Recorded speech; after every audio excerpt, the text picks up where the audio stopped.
Hey, how are ya? Good to see you. Yeah, Always thanks for good. having. Yeah. Um, Today is exciting because I like getting worked up over this topic. Yeah, I'm ready to do some ranting and raving, some grandstanding, but we'll see. Some lecturing. No, I'm kidding. I won't lecture, but um, okay. Did you Your announce hair the looks great. topic? I mean, I Yeah. guess we I'm going advertised to it. announce it. Yeah, I'll announce it now. We're going to talk about how to navigate the wellness industry. And I'm defining the wellness industry as your doctor, an influencer on TikTok selling supplements, yoga retreats, gurus, this diet, that diet, all of that. And everyone's kind of trying to sell you something, and who do you trust and who do you not trust, and how do you have a centered, grounded approach to your own health and keeping your own sense of sovereignty, and how do you navigate just nonsense out there. So that's how I'm defining the wellness industry. But How do yeah. you navigate that? Yeah. Shall I open it? Sure. Yeah.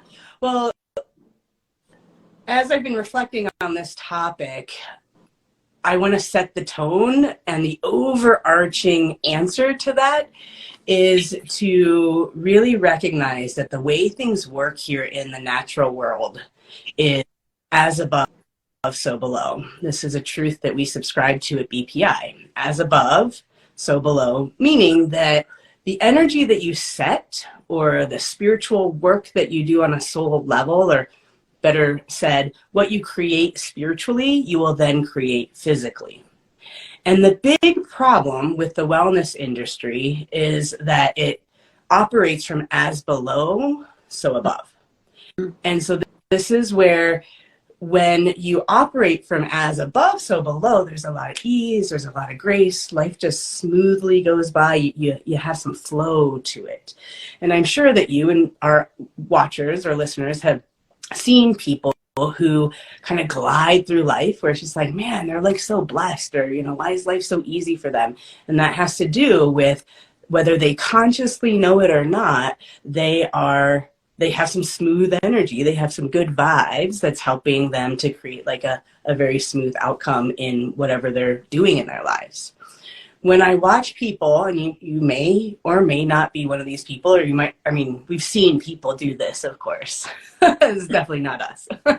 But people who operate from as below, so above, there's oftentimes a lot of struggle, a lot of difficulty. You got to kind of try hard. There's no pain, no gain. Put some elbow grease into it. And it's like, I'm doing life. Right? And there's like this clenching to it, right? And so, especially for those who are in the health industry, right? At least what I do as a psychic is I will follow those who have good vibes, where I'll read their energy and go, oh, whatever they're selling, it's got a high energy or high vibration to it. And so whether I choose to use that product or not, I might listen to it and go, oh yeah, they've got some good information, because they figure it out how things work to create more ease, right? Most people are wanting to go about the wellness industry or purchase things from the wellness industry because they want things to go better in their lives. They want to feel better, whether they literally have a health issue and they want to feel better, they want to look better, Yeah. and hence feel better because they look better. But they're wanting more ease. And for me as a psychic, I'll definitely nix like the people where it's like just struggle, effort, right? I have a friend who is in the wellness industry, and she does functional fitness, and so she works with lots of people. She's actually brilliant at what she does, but when it comes to her own health, she's always tinkering with her health, always just fighting for good health. Like, there's something wrong and I have to fix it. Like, every time I talk to her, she's on a cleanse, she's doing something, she's, just like holding on really tight for this perfect ideal of what health should be and how her body should never have an ache or a pain or a crick or a wrinkle, anything. Yeah, or a wrinkle or like anything. Like this, she's just holding on so tight, and she struggles. And I observe that, and it's like, man, I wonder how much more joy and ease she might have if she just kind of let go a little bit. And instead of always looking for a problem, just set the energy of like, well, my body's a body and it's not this machine and it's not going to like work perfectly all the time. And there's going to be ups and there's going to be downs. And, if you could just kind of relax a little bit more, I think that she would have so much more joy and probably even health in her body. Right? Yeah. So as above, so below is really the context that I want to set for today. Like, it's not, if you really get into like this physical, we've got to do, you're going to find yourself with more wrinkles. Right. The best Botox is just to be chill. Yeah, right. Right. And getting laid. Yeah. Yeah. Absolutely. Miwa's actually 80, you guys. Not a lot of people know that. She just celebrated her 80th birthday. I went out to lunch with one of my best friends who is 80, and she just met a man, and she is engaged. Oh my it's the cutest thing ever. And she literally looks younger. She's like, we're having sex like 3 times a day. And I'm like, fuck yeah. When you're 80, you have time for that. Yeah. We were at the store and she bought something and I was like, oh, that's so cool. You can just tap your card and pay. She's like, yeah, I know where to tap it. Oh, okay. Yeah. And she's 80. Yeah. Right. And she's just happy and joyful. And yeah, her body's not perfect. She's got celiac. Like, there's stuff going on, but she feels good in her body, because of the energy that she's generating for herself. Yeah. Great. For this, it's sex, but I will say sex is, great. Oh yeah, the love psychic frequently, which is me, prescribes some sex for people. Okay, I have a question. Okay. So if I was sick or injured and I heard what you just said, I might feel, okay, let's say I wrecked my bike, something like that. And maybe I wrecked my bike because I was looking at my cell phone and smoking cigarettes and had 2 cocktails before I got on my bike. Then you, the healer, might be like, let's look at why you're making such poor choices. What is keeping you from having a respect for your body? But what if a drunk driver crossed over 4 lanes and hit me? Is that because I have bad energy or bad vibes? Or like, wait a second, is that my fault? Or if I had cancer, like, is it because I didn't meditate good enough? Or, where do you like say, yeah, you have personal responsibility for your body and health and the choices you make. And where is it, this is the reality of your physical body and it is sick. And, what do you do now with that? Is that clear what I'm saying?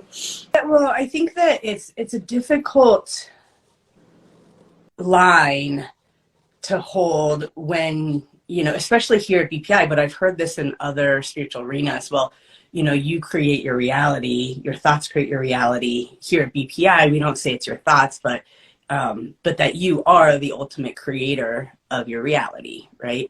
Yeah. And so that can be a tough pill to swallow if you have an unconscious moment and either you're riding your bike drunk and you fall off of it, or you get in a car accident. That can be a tough pill to swallow, to own, like, oh, and somewhere in there, I created this. Yeah.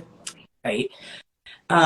We also say here at Boulder Psychic Institute that nothing changes without validation. Right. So if you can own, even if you don't want to own that you created the car accident, which, I had a bike accident many years ago. I was sober, but bike accident. I was like, oh, what did I do energetically wrong? And I beat myself up for a long time over it. And, one of my friends just said, well, what if it's just an accident's an accident, Right. And that helped me kind of go, oh, well, I just had an accident. Mm-hmm. This was an accident. This was a situation. Let me see if I can have it and own it. And that really helped me to heal from it. Right. So it's a tough one because it can get really linear. Like, oh, well, so a victim created that.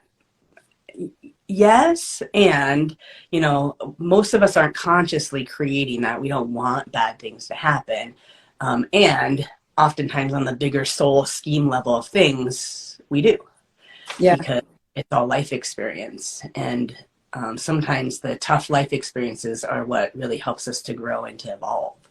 I mean, like sometimes if I get sick, if I look at it, it's like, well, I've been ignoring my body's request for rest for a long time now.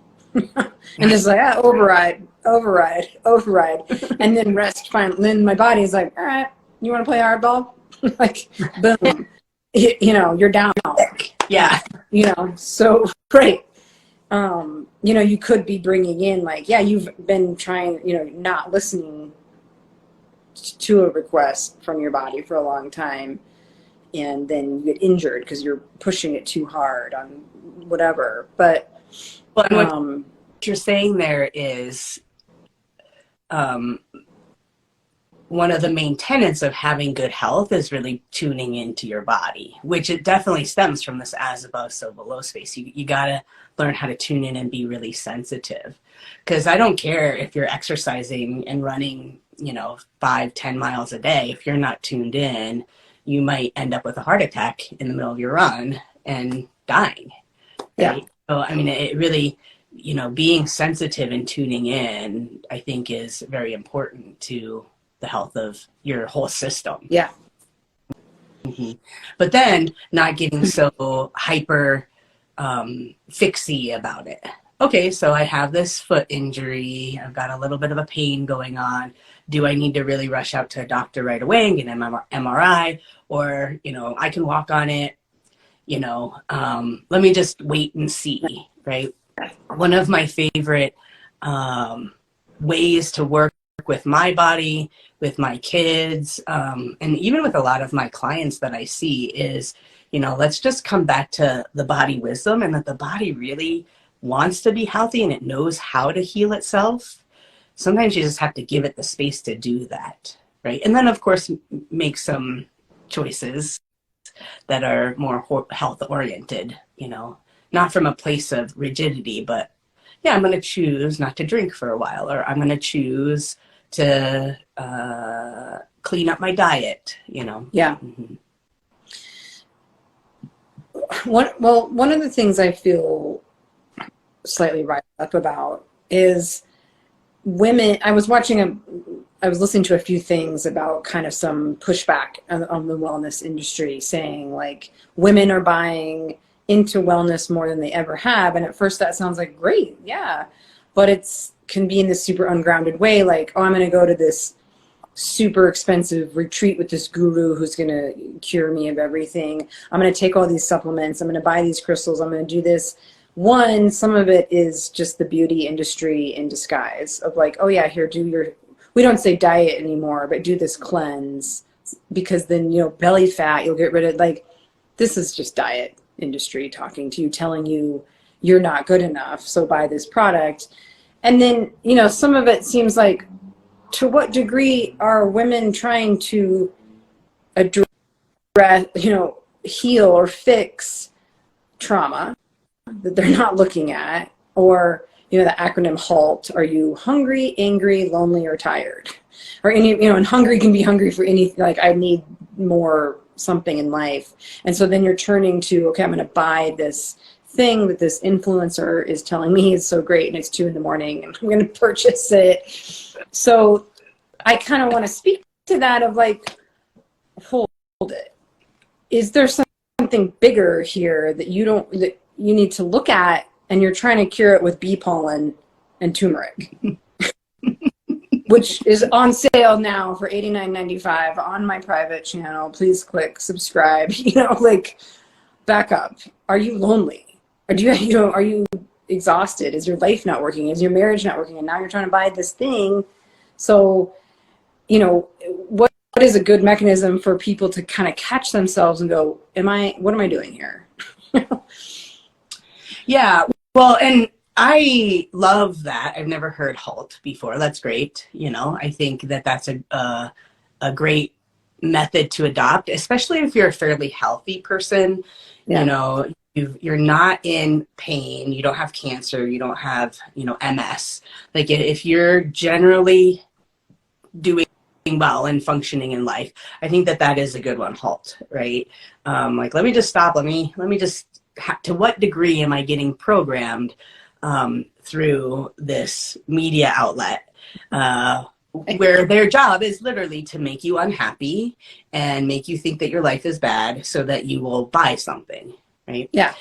I was actually just telling one of our staff members, or I think I was, anyway, I was just telling somebody the other day about how in Taiwan, it was the 70s, I believe, their government hired all these top, financial analysts from the US to come over and analyze their country to find out why they're poor and why they can't seem to make more money, and how to increase their gross domestic product. And so these people came over and ran all these studies and spent a lot of money, and you know what they came back with? Well, your Taiwanese people are just too happy. Yeah. You have to make them sad. If you make them sad and believe that they don't have things, broken, sparkly things, then they're not going to work for it. They're too happy, right?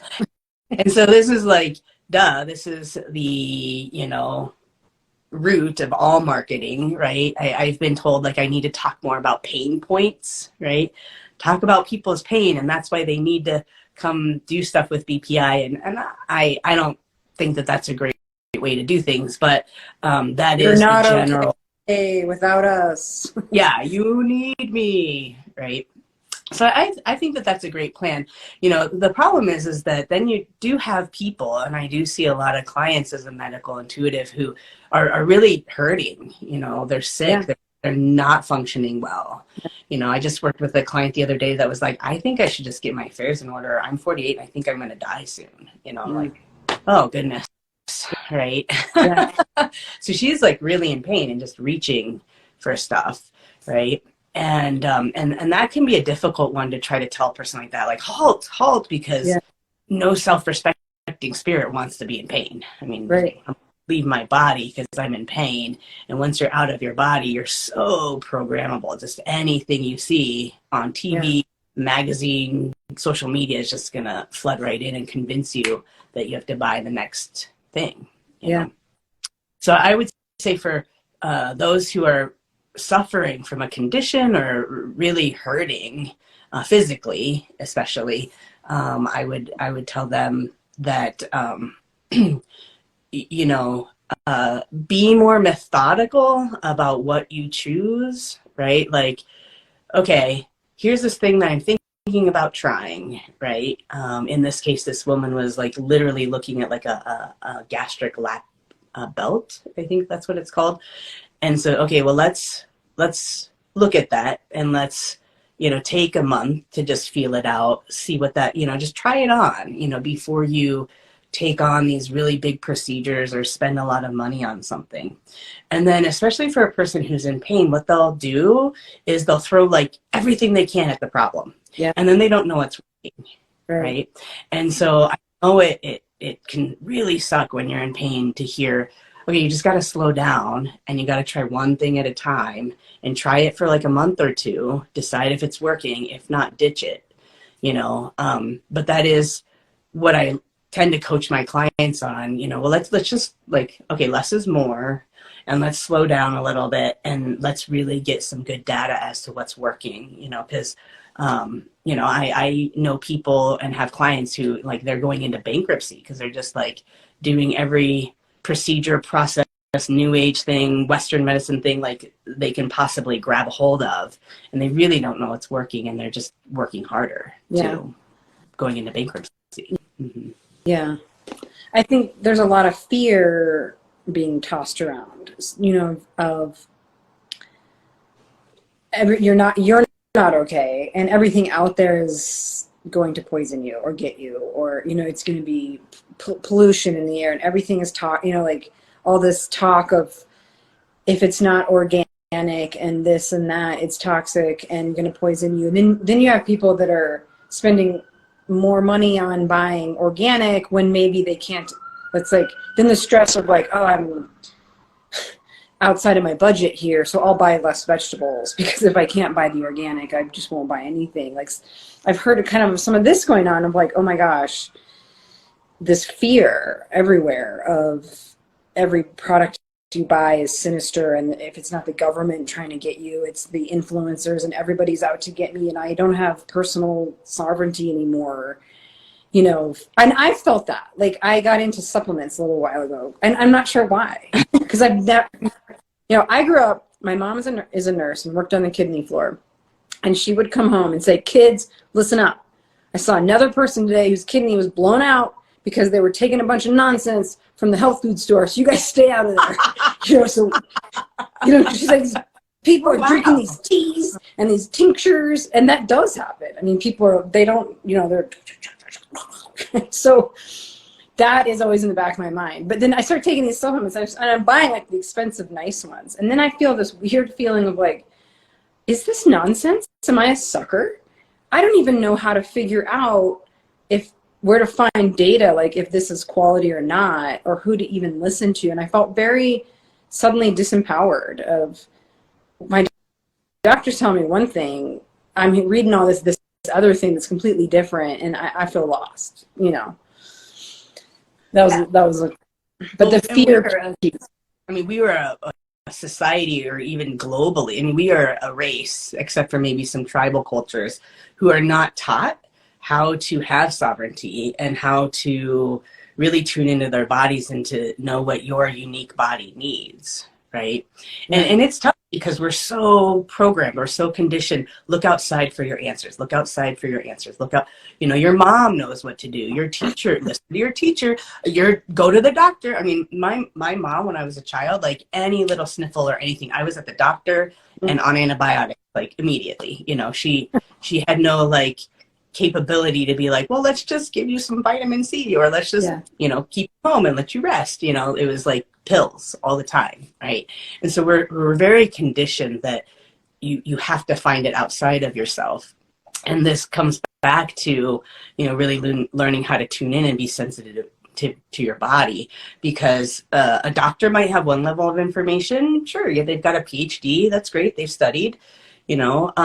But what I found in Western medicine is that they've studied such a narrow part of the body, and they don't see the body as a whole functioning unit that actually has all these different parts that work together, right? So I recommend using doctors, you know, with the understanding that they specialize in this one thing. Mm-hmm. And that's the one thing that they're going to help you understand. But when it comes to, you know, maybe looking at the whole picture, that's not where their strength is, right? Yeah. And then, you know, you have naturopaths or functional medicine doctors or acupuncturists, or, you know, that do look at the full body, but they may not specialize, right? So I think that you really have to learn how to advocate for yourself, and you know what you're feeling best, right? And then use all of the options to your advantage, instead of thinking that they're all going to somehow magically fix you, right?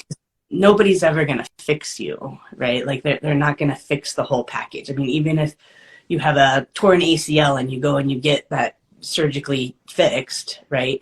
You know, then you're still going to have PT. You're still going to have all the other things that you need to do to make sure that you take care of that knee, right, afterward. So I think really recognizing, you know, so many people think that somebody outside of themselves is going to do it. And this isn't just with health. Like, somebody else is going to make me happy. Somebody's going to give me an orgasm. Somebody else is going to feed me. Somebody else is going to, you know, take care of my retirement, you know.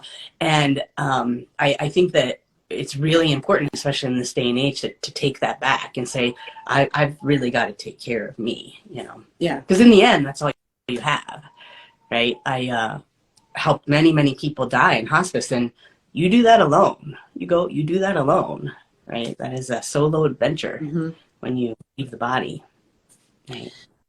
Yeah. I mean, you may have spoken to this already, but can you speak to, like, what is the difference between magical thinking which is like, I'm in denial. I'm gonna meditate harder and fix my torn ACL or cancer, or, versus, yeah, as above, so below. I'm going to work on my energetic space. I'm going to change my vibration. I'm going to really, with my intentions, can I change my physical reality? Where's that line of, okay, you're over here in denial. But I do believe there's magic. And I do, there are these stories of miraculous remissions and people just kind of one day deciding, I'm going to heal myself, and then, but those stories can be disempowering for someone who's like, no, your journey is to die here. Like, I don't know. So where's that line of when does someone know when they've crossed into like denialville?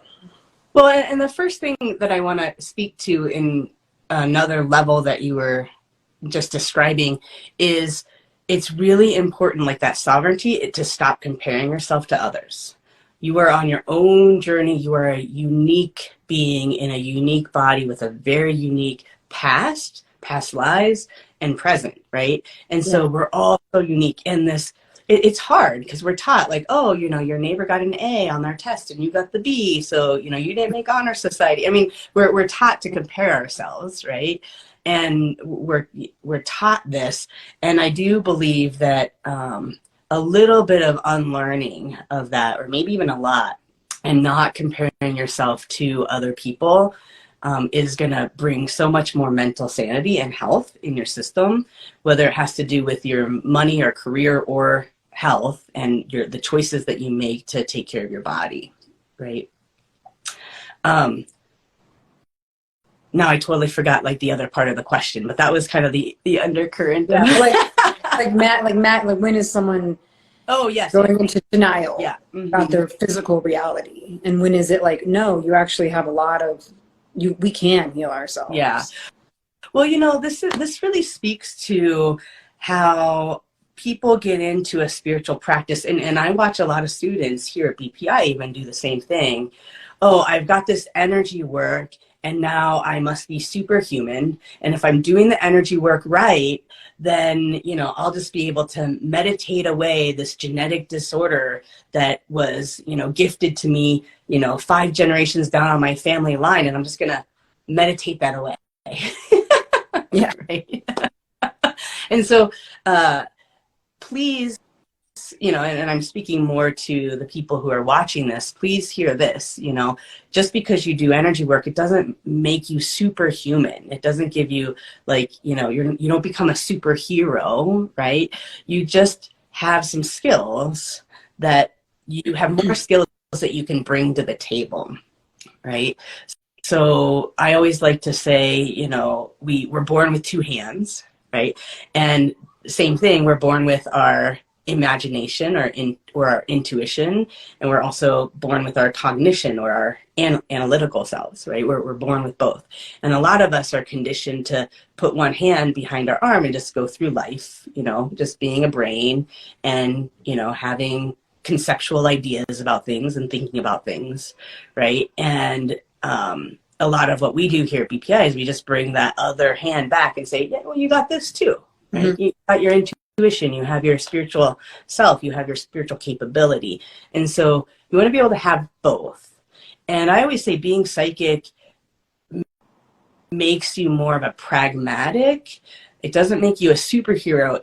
A really good psychic can look at themselves, especially, or another person, and really read, here's what's really going on, here's the reality. And so from that reality, here's what you could create. So there have been people where, they've come in with a certain illness, and I've said, well, we could go down the path of just working the energy or even just doing all natural remedies. But, as I'm looking at your limitations here, as I'm looking at where you've been conditioned or programmed around Western medicine, around,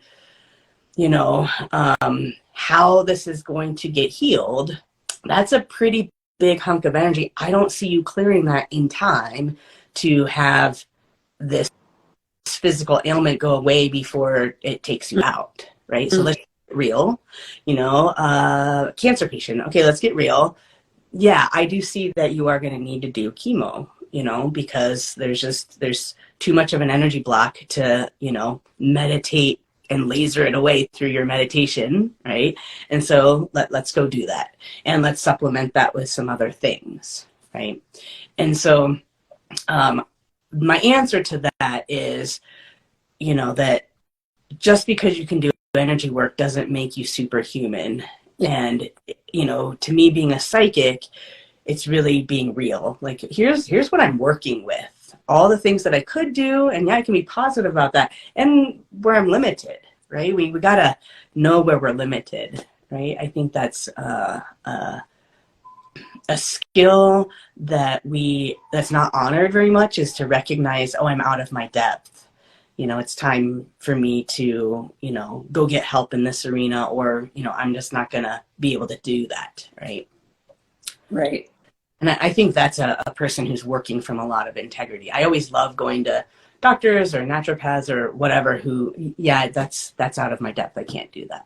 I'm like, I love you. I will come back. Right. Because that's honest. Versus like miracle cure talk, or this is your answer. And that's what kind of gets me riled up is when, X, Y, or Z will cure anything and everything. Or another one that pops out at me is when people say like, oh, they don't want you to know this, whoever they is, like big.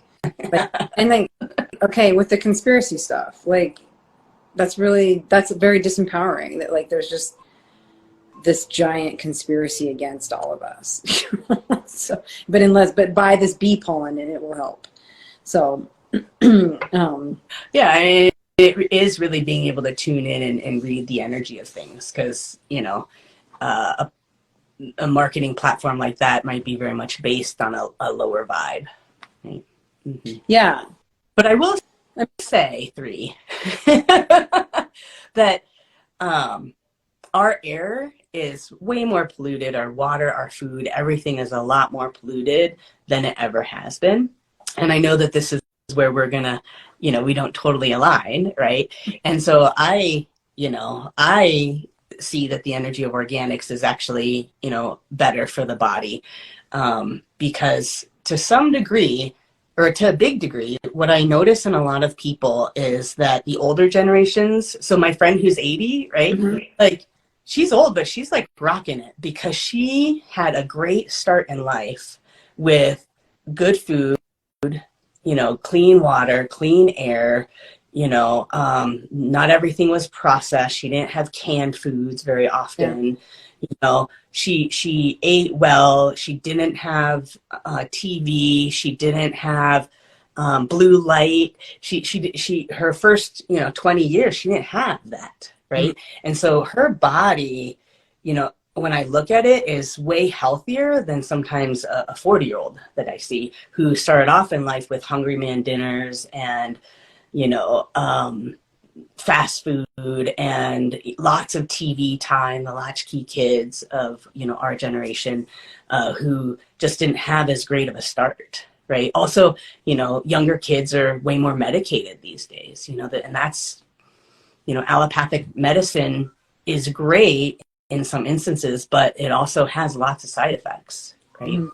And so I just see that these newer generations, starting with kind of our generations, is just getting more and more and more and more toxed out.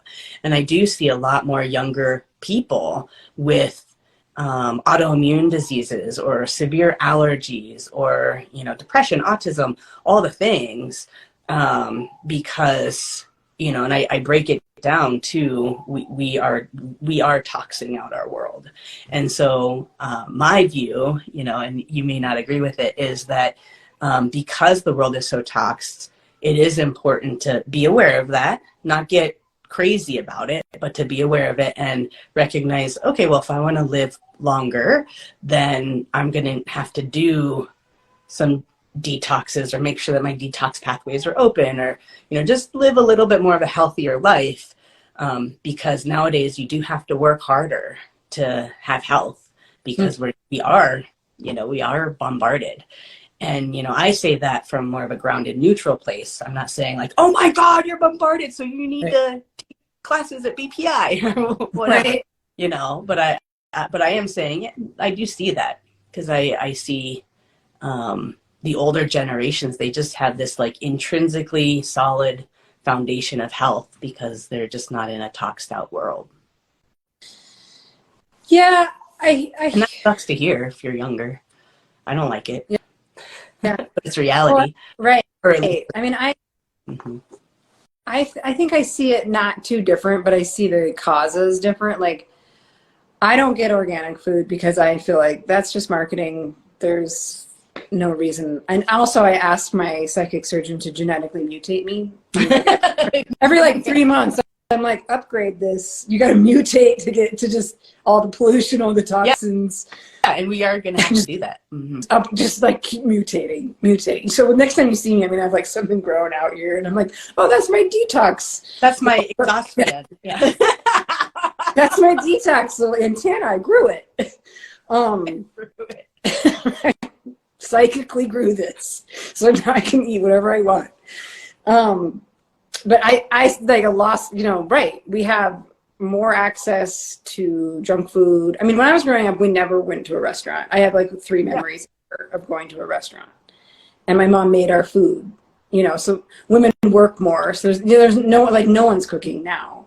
Mm-hmm. So there's, the processed food and lack of community. We're not as connected. And I think there's this piece of information that is going around that if being lonely, not having any friends and not having any real authentic connections is the equivalent to smoking 2 packs a day,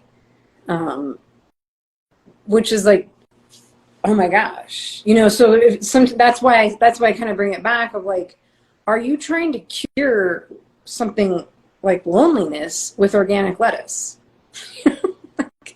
like no, you need people. But I think, that's my 2 cents, because I mean, community is the thing that I feel like is very beneficial to our health, and we don't have that. And we have too easy of access to cheap entertainment and cheap junk food. That's like a real recipe for. Oh yeah, I mean, again, but it's like we're kind of toxed out because our options are not awesome. I mean, back in the day, your options were, do I pick this from the ground or do I go kill it and eat it? Yeah. And now we have like a plethora of options everywhere, and it's very easy for the human system to kind of want to pick the easy fixes, because I would love a pill, just whatever the pill is, it's going to make everything better. We all want that fast fix. I want the Botox, I want the diet pill, I want the lipo, I want whatever, and it's we do want that fast fix, but I think recognizing kind of where you're pointing to is that you got to look at the whole picture. You got to be more well-rounded, right? So,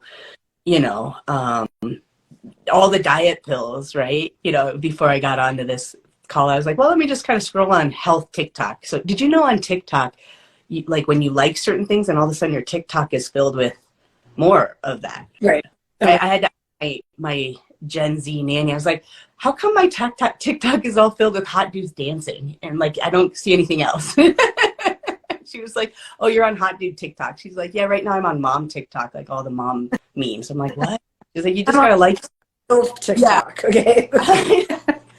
So then I was like, she was like, you got to search for things and then like it. So I started searching health and beauty, and started liking things and, bombarded with that. And, get this pill, it'll manage all your hormones and you'll lose all your belly fat in 30 days, and then take this or do this or, but if you read the fine print, it's like this with diet, exercise, rest. Diet, exercise, rest, sunshine, friends, community, good genes. Yeah. And if you're wealthy too, but yeah. Right. And so, I agree with you that, just sometimes getting back to basics first. Are you getting outside every day? Are you getting some exercise? Are you sleeping well or sleeping enough? Those are really big tenets to good health, Right. Mm-hmm. I like what you say about kind of one thing at a time and giving oneself a pause of, wait, first of all, what is the problem I'm trying to fix? am I hungry, angry, lonely, or tired? And, or, you know, am I really sick? And yeah, if I'm doing one thing at a time, what's it grounded? What's my next step? Is it this supplement I want to buy from an influencer on TikTok? Or And it could be, yeah. and some people have great success with that, you know, and I have a client who came to me and was like, you know, tell me the energy of these peptides. Is it going to help me lose weight? I was like, wow, that stuff looks really good for your body and for where you're at right now. Yeah, go for it. You know, and she's having great success, you know, and that's great, you know. And whether she's trying to heal some self-image stuff or whether she just wants to feel thinner so that she can play tennis with more ease, like, Yeah. you know, she's trying that like one thing right now. Right. But, you know, let's just try this one thing and see if it works. Mm-hmm. Yeah. Yeah. No, I remember the first time taking probiotics and I was like immediately better. Being like, whoa. And now, you know, for then forever, that would be my go-to, and I would try to do that for everything. I'd be like, well, you know, just throw some probiotics in there. Yeah, well, the thing about probiotics is everybody needs a different blend for whatever it is they're working on. It's not just one probiotic that's going to work. Yeah. Mm-hmm. Right. We have some questions that was emailed to us. Ooh la la. Yes. So how do you think about healthy versus unhealthy weight and deciding what's right for you?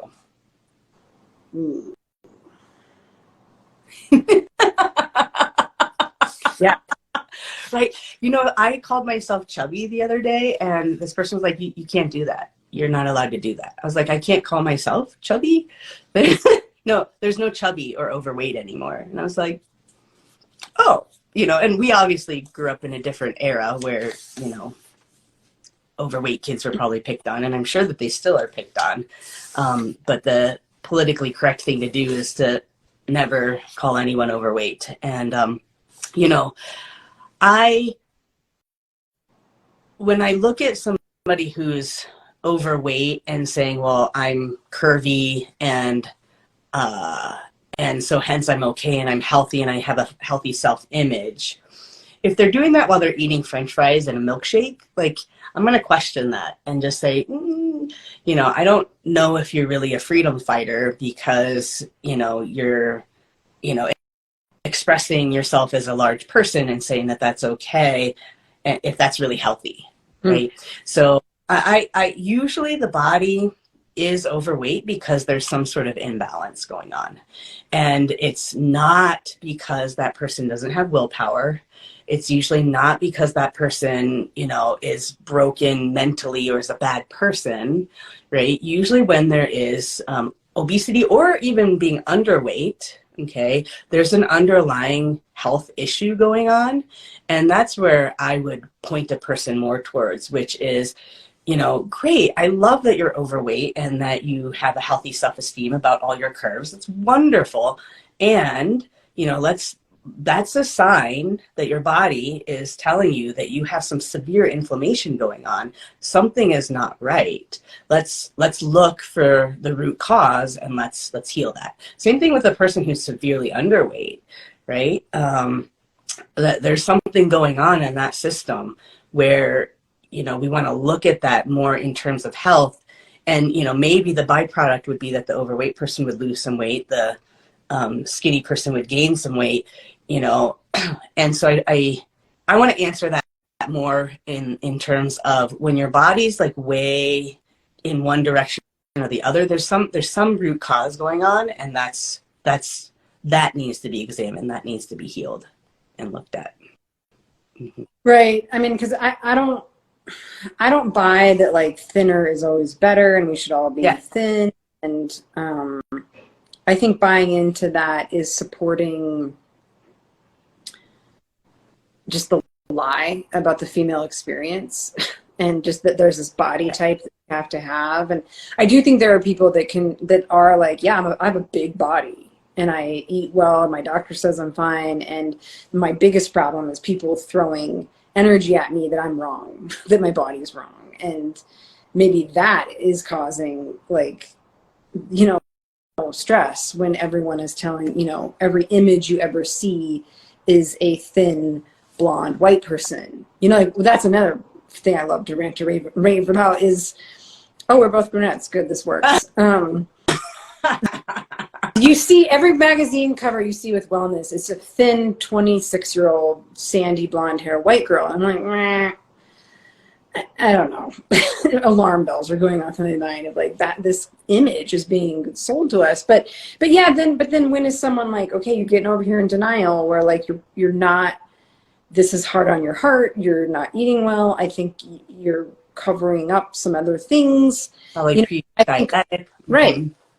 And only that person and their crew of healers they deal with, their doctor, their naturopath, their psychic, is going to kind of know, hey, you know, tell me about this weight you've put on, like what's going on. And, you know, and then you can look at like there's whole groups of people that then it's like, yeah, because there's so much societal trauma and then everyone starts putting on weight. I don't know if that's a good, if you can always follow that path as the cause, but yeah, I think that's it brings back to what you said of knowing, you know, having personal sovereignty and knowing your own body. When is it, yeah, I'm a big girl, and when is it, no, something's wrong, or when. Yeah, and I would actually boldly say if you are big in some way or too thin in some way, there is a root issue to be addressed. You know, and just because your doctor says you're okay doesn't mean that your doctor knows if you're okay. You know, I was just working with a woman who's really overweight. She's had all sorts of medical procedures to try to get herself thin. And I looked at her right away. I was like, you have a parasite. She's like, nobody's thought to look at that. I was like, well, that's Western medicine. They're not going to look at that, you know. So you got a parasite, you got to go get that tested and probably get an anti-parasitic, you know. And that will bring you right back down, you know. So, or, you know, somebody's way too thin, they might, you know, have, you know, a thyroid problem, you know. Yeah. And so, sure, they're thin, but, you know, that's not the healthiest thing. Or an eating disorder, right? I mean, at the kickbox, at the gym, you know, in the fight, you know, with wherever there's like boxing, kickboxing, you know, where they're competitive, you start seeing people getting real thin. And, you know, maybe they're really light on their feet and fighting really well, but it's like your dark circles under their eyes. Like, and you just look, I just look at them with my eyes and you do not look good. Yeah. Right. Yeah. Those dark circles under the eyes are a kidney issue. Yeah. Mm-hmm. Or just, they're just totally wiry and like, wait a second, hold it. Right. Yeah. You can get super thin on steroids or, you know, diet pills and be really unhealthy and maybe have a heart attack, you know. So I do, you know, just from a grounded place, you know, and I'm not a thin girl, you know, and I know I have some body stuff that I'm still working on, you know, but ultimately, you know, especially when the bodies get really big or really thin, there's something going on there, and it's not willpower. And yeah, it does suck to have energy thrown at you for having a big body or for having a thin body, you know. It does suck. That's part of the stress that adds to it. But I from a grounded medical intuitive approach, there's something going on that you want to look at, you know, and Western doctors may not be able to find it. Probably unlikely. Right. Yeah. Or like if someone says that, like, skinny bitch, like you hear that a lot, skinny bitch, skinny bitch, skinny bitch. And I'm like, can I just be a bitch? Like what's with, like that part of it. I'm like, well, a little bit. Yeah. But like, what, like, this is just my body. Give me a break. Right. I know. This one day, my husband and I were driving a car. There's this really, really, really thin, emaciated woman running by. I was like, I just want to pull her over and put her in the car and feed her a hamburger. Right. Yeah. So it goes in both directions. I mean, we're judging everything, you know, and having that, you know, sovereignty of like, well, this is me, this is my truth. You know, I have a niece who's pretty overweight, and I got to hang out with her a little bit over the summer. She's got some, you know, severe allergies, and, you know, she has a healthy self-image. She grew up in a farm town. Big girls are, you know, pretty, and she takes the really great pictures. But at some point, her body, because she's young, it's okay, but her body's going to really start to break down because she keeps eating foods that she's allergic to. Oy. Her gut biome is very off. Okay, so question number 2. how does one best role model health and wellness to their children? Any practices you'd recommend in early years to help them? I mean, my answer, which, by the way, we might get cut off right at Yeah, 2. we might cut I'll off. call you back. Well, maybe we should like end it nicely, right, instead of getting cut off, and then, or we could end it here and then start again. That way we cut off. Okay. Answer this question. I'm going to answer this question. I think you model you be careful about what you say. So if you're, how am I talking about my body in front of my girls? Yeah. Am I saying, oh, I just want to get back in those size 2s again? Am I having positive self-talk about my body in front of them? Am I modeling? Do I have a glass of wine in my hand every second? And even these supplements I started taking, my youngest daughter was like, what are you doing with all those pills? And I'm like, these are my pills. And then she was like, you can't get healthy from pills. But I think, what are you modeling in terms of the words you're saying out loud, and are you, and the physical action? I don't think it, it's like, I can't, I can drive myself crazy talking to my kids about what they should eat, but the reality is once they're at school, I mean, that you start not being able to control that so much. Oh, I hate that. I know. My son's 4 and like he's going to parties and stuff, and I'm like, oh. Yeah. I used to just open up his backpack and pour candy out. And you're like, where did that come from? School. Right. I love that answer. Uh-oh, you went mute.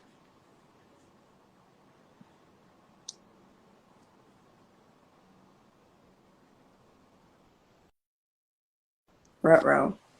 Can anyone else hear Miwa? I can't. I couldn't hear you.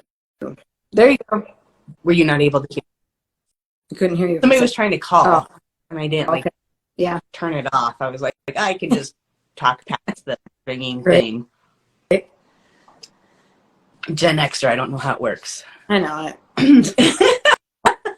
All these buttons. So add to what you said, because I think role modeling is number 1.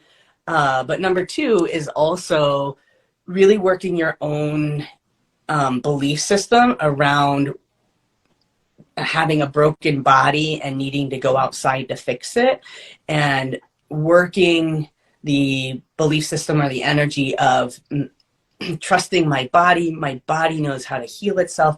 That wait and see concept of just like, no, you got a healthy body, it's good, it's gonna heal itself. Like, let's just give it some space to do that on its own. Let's not rush to the doctor all the time, or feed the kid another supplement or this or that. Let's feed our kids healthy food, clean water, if it's not filtered, or spring water, I highly recommend, right? But let's feed our kids, nourish them well, and role model that, and also add to that this, you've got this, your body can heal itself, and really instilling that level of like, your body can heal itself. Right? Yeah. Mm-hmm. I grew up with a hypochondriac mom, right? And I think a lot of it came down to her birth experience. When she gave birth to us, it was cesarean. That's basically the medical system saying you can't create life on your own. You need us to do it. So with any thing that came up for either of us as kids, we were at the doctor's office immediately. And so I did grow up a little bit like hyper, like I got to take a pill, I've got to need more antibiotics, or I need this. And then I learned about natural stuff and how bad antibiotics are. So then, I stopped taking that, and it's all homeopathy now. And, and I purposely chose a husband who doesn't take anything. Yeah. And he's like, yeah, so I have like this elbow that I just blew out, and it's like ginormously big. Are you going to go to the doctor? No, it'll work itself out. Yeah. I'm like, what? Right. And I was like, oh, that's a good, maybe not to that extent, but that's a good model of, trust your body, because ultimately, your body will start to work itself out. I used to be like a crack addict is what they call it, where you're like going to the chiropractor and you get cracked all the time. Oh, yeah. Get that crack and you're like, That's another one that I just like, no. Yeah. They crack my neck once and I'm like, no, we're good. Oh, I love it when and feels so good. But, I definitely was noticing how I was defaulting to them at every little ache and pain. Yeah. And, decided, okay, I'm going to not go for a whole year and see what happens, Right. And I have not had neck problem. I don't have back problems. Like, it's like, because we're just not tinkering with it. I had my neck go out once. Yeah. And then I gave it time, wait and see. And it totally kind of readjusted itself right back to where it needs to be. Yeah. Right. So, one of the things that really helped me clear that hypochondriacism, besides marrying my husband, is also, natural birth, right? Having that natural birth. Oh, I can create life and my body wisdom knows what to do. It really gives me a lot of confidence with my kids. Oh, you guys got this. Your bodies are healthy. They can do it. Should we Wrap up? And answer the rest of these questions on another live? Yeah. I grew up as you just go to school. Like, there was I would go to school sick as a dog. Yeah. My mom was just like, that's nice, go to school. Well, and that's where I was, saying to you a while ago, like, you were blessed with a very healthy constitution, because probably your mom was a nurse and was like, whoa, people tinker too much. It was just like, you've got this. And so not only do you have good genetics, but you also have a good mindset for, body health. We'll see. Yeah. You're a leg up compared to a lot of the younger kids that I see these days. Yeah. And even for my era. Yeah.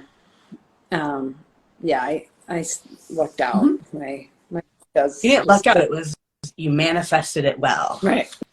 So I'm going to go, I just like okay, we're going to bring it back to the 80-year-old friend. That's how I'm going to use my body and have a good time with it. make it, give it what it needs. Sunshine, sex, vegetables. Yeah. All right. Do you want to end this and then call back in and we have a few more questions? Okay. So I'm going to close it and then I'll call you back. All right. Works. Hello, everyone. I am back.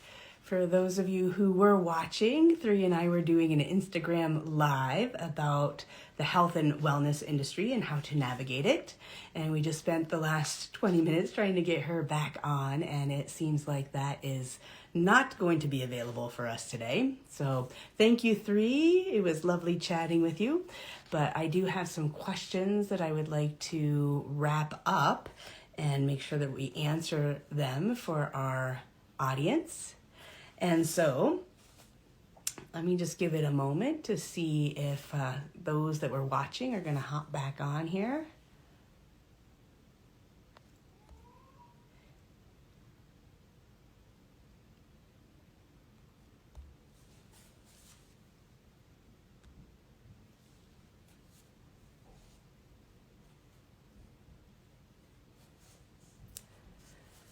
All right. Well, I am going to answer the questions that were emailed to me earlier, and hopefully more people hop on. Oh, there we go. Carrie is here. Hi, darling. All right. So the next question that I have on the docket that some people wanted answered was, can focusing on your physical health improve your psychic abilities, and how so? Improving your physical health can increase your overall health, and it can make you feel better when you're in your body and in your sixth chakra, accessing your third eye and giving a clairvoyant reading. But I also know that you are so much more than your body. We are all so much more than our bodies. And as a result, if you can really learn how to build your out-of-body awareness and develop your ability to astral project, astral travel, not only lucid dreams, but have control of your dream state and what you're doing at night while the body's asleep, you can be extremely psychic from out of your body. As a matter of fact, I've observed lots of great psychics over the years who are amazing and they don't really come into their bodies. And oftentimes with those psychics, I do see that there are levels of unhealth in their body. And so they've just kind of learned how to deal, and they've learned how to be amazing psychics from out of their bodies, right? Here at Boulder Psychic Institute, I like to train our beginner students how to come into the body, how to be present in the body and tune into the body, so that you can really learn how to listen to the body and take care of it well and have that sovereignty that Three and I were talking about earlier. But in our graduate level coursework, we do teach students how to build their out-of-body awareness so that they can have their psychic abilities and their spiritual consciousness throughout their lifetime. So into the next lifetime, in between the lifetimes, to really be able to have that awareness so that they can bring it in with them into their next incarnation if that's what they so choose to do. Okay? So that's a yes, kind of a yes and no kind of answer that I'm giving you there.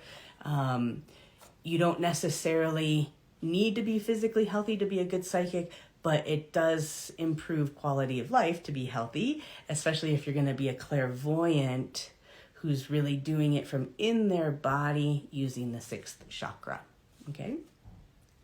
The next question, and Carrie, feel free to type a question if you have one. The next question is,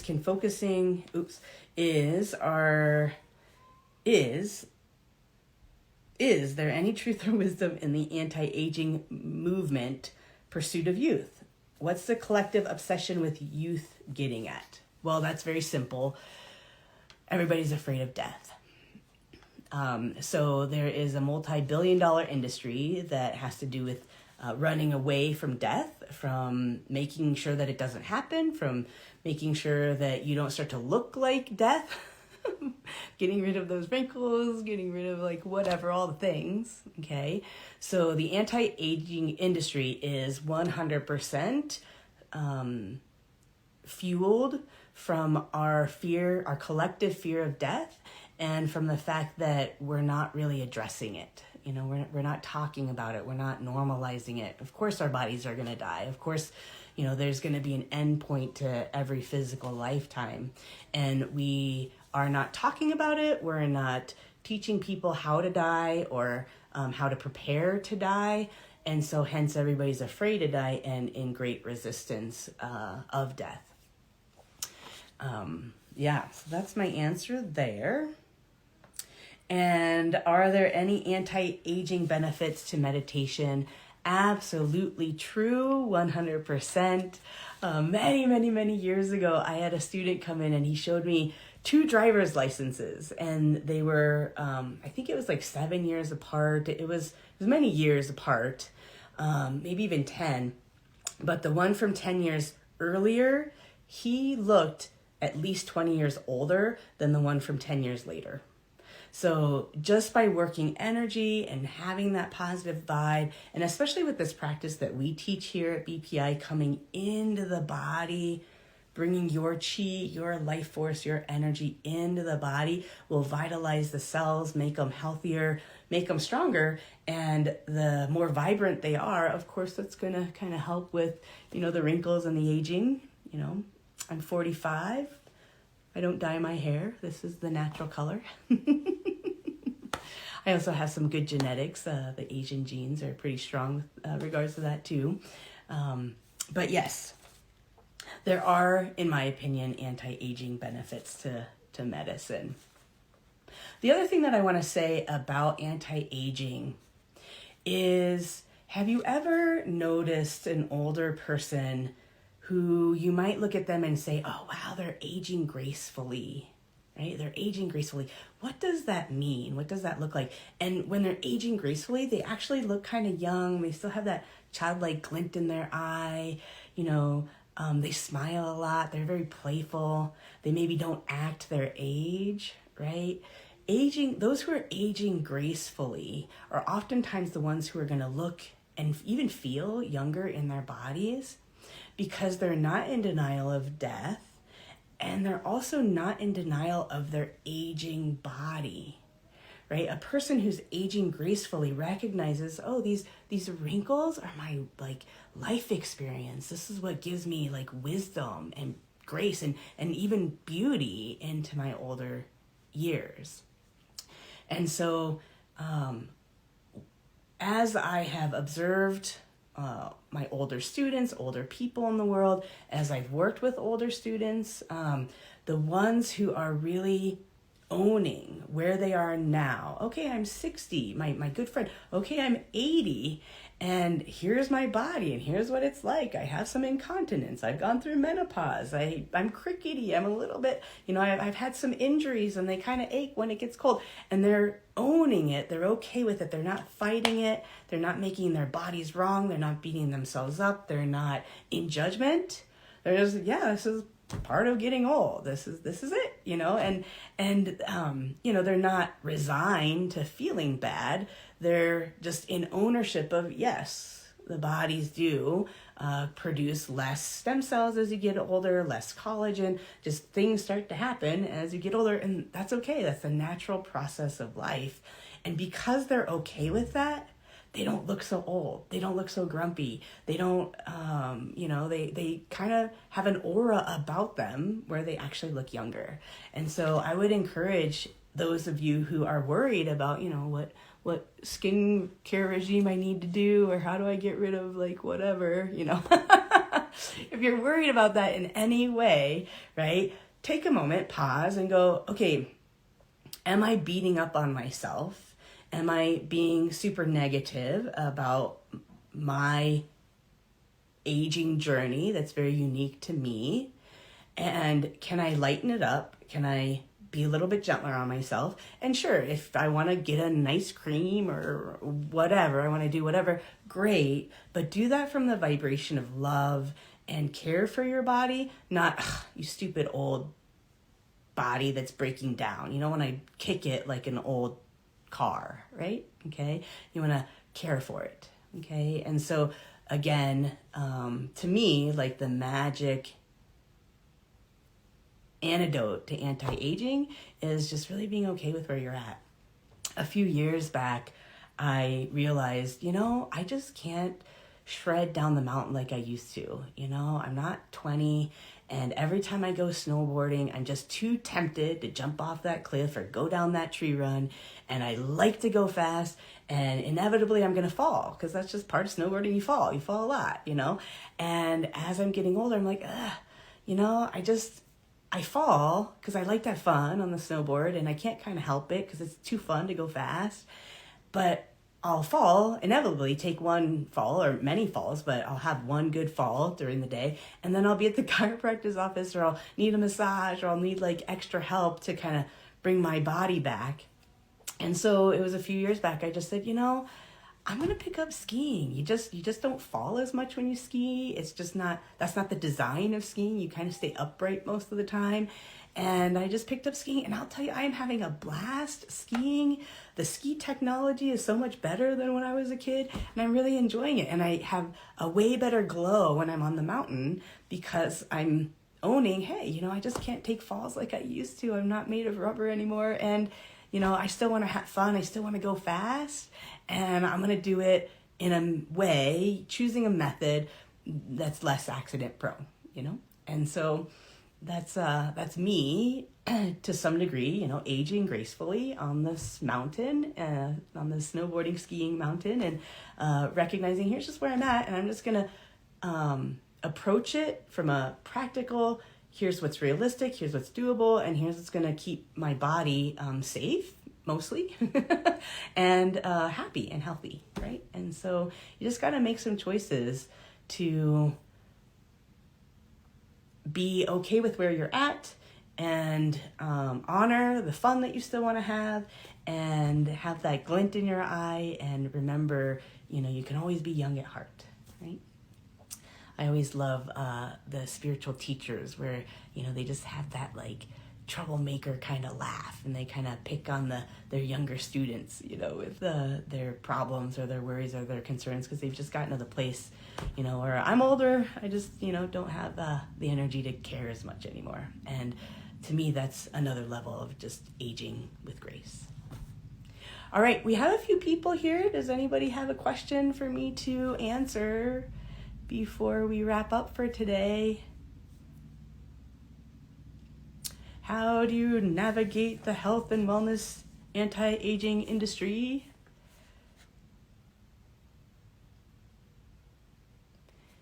And again, as we wrap up for today, the overarching mindset to consider is it's always as above, so below. So you set the energy spiritually, and it will come to fruition physically. And so when you're looking at a vitamin or a protocol or a new doctor or a new functional medicine person to work with, always kind of check it out. Is the vibe in affinity with you? And then try it out. See if it works for you and brings your vibe up. Because if it brings your vibe up, you're going to have a lot more ease in just feeling better and having the outcome that you want to have, right? So just like what I was talking about with aging gracefully, right? It's a mindset, it's an energy, and they have an aura about them that's just so darn cute. My 80-year-old friend that I went out to lunch with yesterday, my goodness, I felt like we were 20-year-olds just hanging out, just giggling and laughing, and that's all energy, okay? All right. Miss Jules, yes, this will be recorded. We will upload it to YouTube, so stay tuned. And thank you all, everyone. Take care.